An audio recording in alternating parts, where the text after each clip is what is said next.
Ahmedabad Alice બ્રિજના ધારાસભ્ય અમિત શાહે municipal કમિશનરને પત્ર લખ્યો છે। સાબરમતી નદીમાં જળકુંભી દૂર કરવા માટેની પત્રમાં માંગ કરવામાં આવી છે।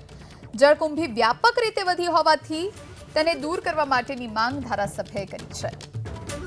જળકુંભી વધી ગઈ છે અને હવે તેને દૂર કરવામાં આવે તેને લઈને પત્રમાં રજૂઆત કરવામાં આવી છે। અમદાવાદ એલિસ બ્રિજના ધારાસભ્યએ અમિતભાઈ શાહ જેમણે એએમસી કમિશનરને પત્ર લખ્યો છે અને તેમણે માંગ કરી છે કે સાબરમતી નદીમાં જે જળકુંભી વધી રહી છે તેને દૂર કરવામાં આવે। જળકુંભી વ્યાપક રીતે વધી હોવાથી તેને દૂર કરવાની ધારાસભ્યએ માંગ કરી છે। પત્ર લખ્યો છે। છેલ્લા ઘણા સમયથી સાબરમતી નદીમાં જળકુંભીનું સામ્રાજ્ય જોવા મળી રહ્યું છે। રાજ્યમાં દિવસે ને દિવસે ચાંદીપુરા નામના રોગના કારણે મૃત્યુઆંક વધી રહ્યો છે। 8 બાળકોનો ભોગ લીધો ચાંદીપુરા રોગે। ચાંદીપુરા રોગથી અત્યાર સુધી 8 બાળકોના મૃત્યુ થયા।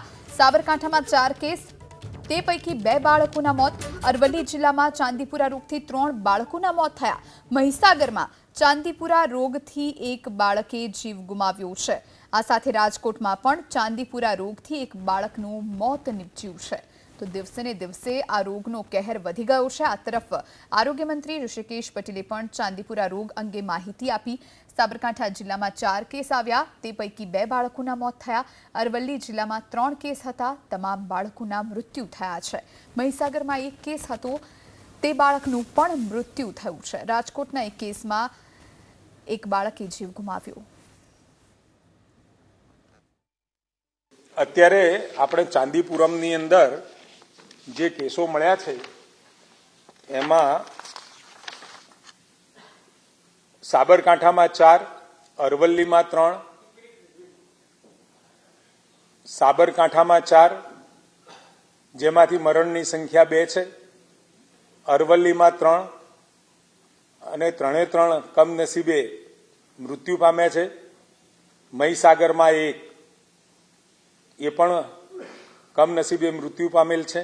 ખેડામાં 1, મહેસાણામાં 1 અને રાજકોટમાં 1 અને રાજકોટમાં જે દર્દી મળ્યું છે એ પણ મૃત્યુ પામ્યું છે। આમ કુલ 11 કેસમાંથી મરણની સંખ્યા 7 થઈ છે।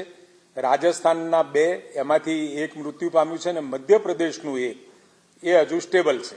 આમ 11 ને 3 14 દર્દીઓ આપણને મળ્યા છે, એમાંથી 8 દર્દીઓના મૃત્યુ થયા છે।